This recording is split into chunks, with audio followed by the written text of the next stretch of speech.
সুবহানাল্লাহ।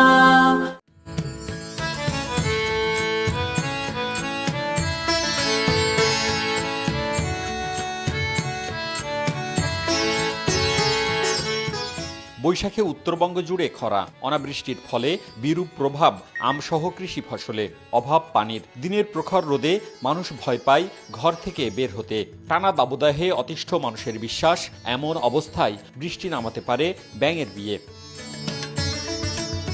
সেই বিশ্বাসেই রাজশাহীর বানেশ্বরের তাতারপাড়া গ্রামে আয়োজন করা হয় ব্যাঙের বিয়ে।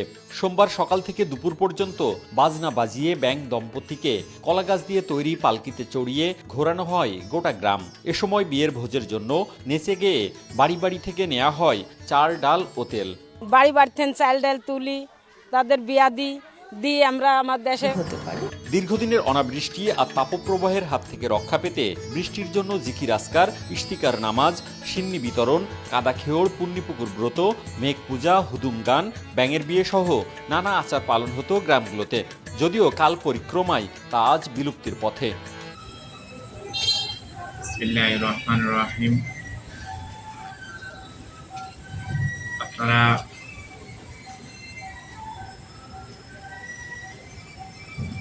বৃষ্টির জন্য কষ্ট করতেছেন। বৃষ্টি আল্লাহ তাআলা রাব্বুল আলামিনের এক বিশেষ নিয়ামত। আল্লাহ তাআলা রাব্বুল আলামিন তার কালামে পাকের ভিতরে বারবার বলেছেন, আকাশ থেকে যে বৃষ্টি বর্ষণ হয় জমিনের উপরে, সেই জমিন থেকে মানুষের রিজিক আল্লাহ তাআলা রাব্বুল আলামিন উৎপাদন করেন। তো বৃষ্টি অনেক বড় নিয়ামত।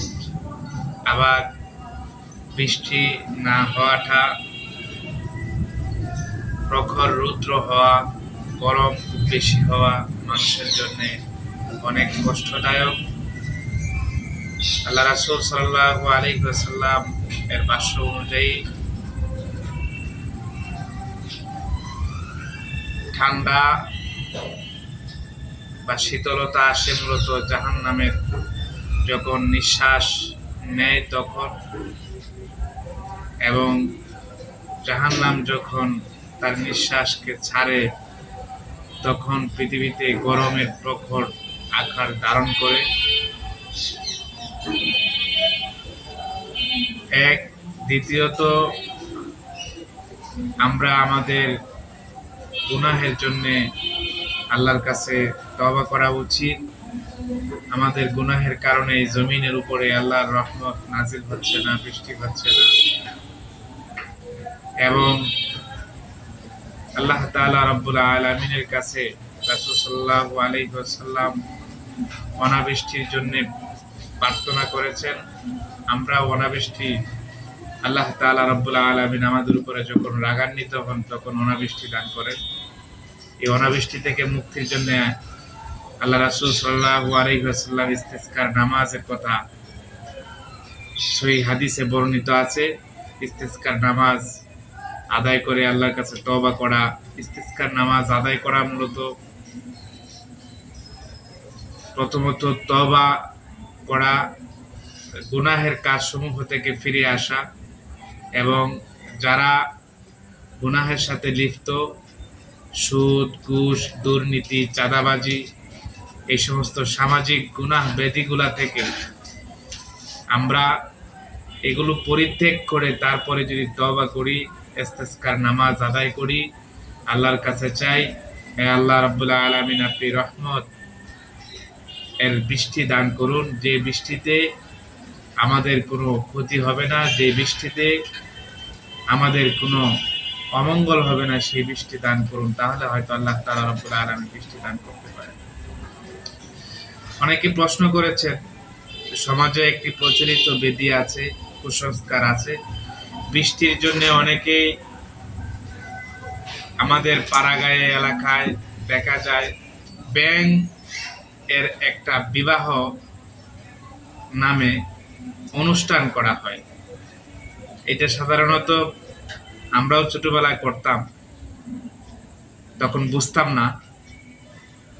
তো আমাদের পাড়া গায়ে থেকে প্রতি গরু থেকে চাল তুলতাম, গিয়ে এবং বাজনা বাজাইতাম এবং মহিলারা আমাদেরকে চাল দিত ঘর থেকে, আর এই চাল উঠিয়ে তারপরে আমরা একটা ব্যাংকে আমরা পানির মধ্যে একটা পুকুর বানিয়ে, ছোট একটা পুকুর বানিয়ে উঠানে ব্যাংকে আমরা এখানে বেঁধে, জীবিত অবস্থায় বেঁধে রাখতাম। রাত্রে একজন নাফিদ দিয়ে ব্যাংকটাকে কঠিন শাস্তি দিতাম।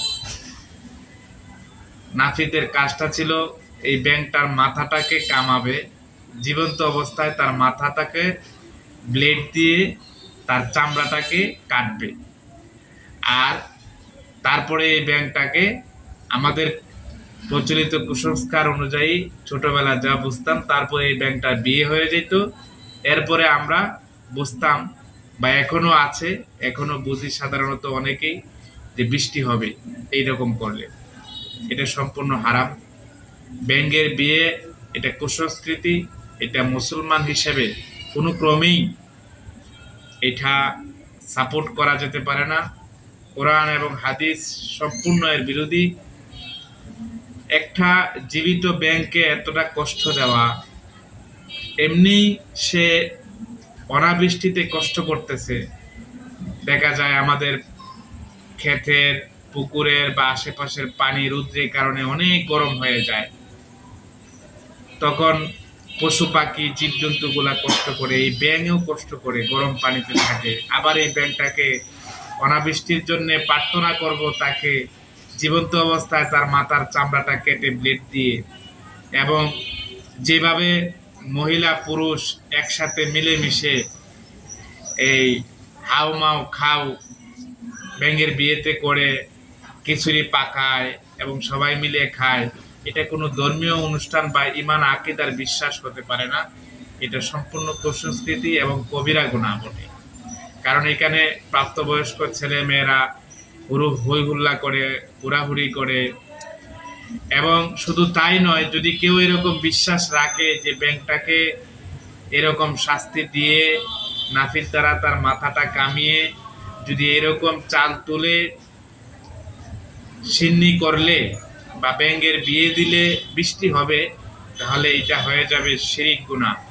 ব্যাঙের বিয়ে এবং এরকম সিন্নি, এটা ইসলামে কোনোভাবেই বৈধতা নাই। খেলাধুলারও ইসলামের মূল নীতিমালা আছে, এটা নিয়ে আরেকবার আপনাদের সামনে কথা বলবো। এই মূল নীতিমালার বাহিরে যদি কোনো খেলাধুলা হয় তাহলে এগুলা সম্পূর্ণ হারাম। অতএব আমরা যারা বৃষ্টির জন্য, এখন দেখা যায় প্রায় এলাকায় এরকম সোশ্যাল মিডিয়াতে আসতেছে, প্রায় এলাকায় এরকম ব্যাঙের বিয়ে করতেছেন, আপনারা যারা সচেতন মহল আছেন, ধর্মভীরু আছেন, আল্লাহ ভীরু আছেন, আপনারা এটা সচেতনতা সৃষ্টি করুন এবং মানুষকে বোঝান এরকম শিরকি গুনাহতে যাতে লিপ্ত না হয়, এরকম বিশ্বাস যাতে না রাখে, এবং সমাজ থেকে এটা যাতে আস্তে আস্তে একবারে উঠে যায়। আমরাও ছোটবেলা করেছি, এই জন্য আল্লাহ তাআলা রব্বুল আলামিনের কাছে তওবা করছি। তখন আমরা বুঝতাম না সাধারণত। এখনো যারা করছেন আপনারা হয়তো তারা বুঝে না, তাদেরকে আমাদের বোঝানোর দায়িত্ব। আমরা তাদেরকে যদি এই বুঝটা দিতে পারি তাহলে ফিরে আসবে। কারণ হচ্ছে এটা এমন একটা গুনাহ, এই দেখেন পাড়াগাঁয় থেকে যখন চালগুলা তুলে আনা হয়, তারপরে মেয়ে ছেলে পাড়া প্রতিবেশী একসাথে পুরুষ মহিলা মিলামিশা এই রং দিয়া, মাটি কাদা মাটি দিয়া চোরাচুরি করে, হুড়ু হুড়ু করে একজনের গায়ে আর একজন চাবুলিয়া ধরে, এরকম তো এটা কোনো সময় কোনোভাবেই ইসলামী সংস্কৃতি বা মুসলিম সংস্কৃতি হতে পারে না। এটা হিন্দুয়ানি সংস্কৃতি যদিও থেকে থাকে। অতএব আমরা কোনোভাবেই এটাকে সাপোর্টযোগ্য না এবং এটা করব না ইনশাআল্লাহ। কারণ এটা স্পষ্ট কবিরা গুনাহ, এবং যদি কেউ এরকম বিশ্বাস রাখে তাহলে শিরিক গুনাহ হয়ে যাবে। ইন্না শিরকা লাযুলমুন আযীম। শিরিক গুনাহ এত বড় গুনাহ যেটা আল্লাহ তাআলা রব্বুল আলামিন মাফ করবেন না। আল্লাহ তাআলা রব্বুল আলামিন আমাদেরকে এই গুনাহ থেকে ফিরে আসার এবং এই সমস্ত কুসংস্কৃতি থেকে ফিরে আসার তৌফিক দান করুক। এরই সাথে সাথে যখনই অনাবৃষ্টি হবে, এটা আমাদের কর্মফল, এই জন্য ইস্তেসকার নামাজ পড়ব। অলরেডি সারা বাংলাদেশের সব জায়গায় ইস্তেসকার নামাজ পড়া হচ্ছে। ইস্তেসকার নামাজের যে নিয়ম এবং শৃঙ্খলা আছে, যে মূলনীতি আছে, যেভাবে পড়ার দরকার সেভাবে আমরা পড়ার চেষ্টা করব। অবশ্যই ইনশাআল্লাহ তাআলা বৃষ্টি হবে, রহমতের বৃষ্টি। Subhanallah.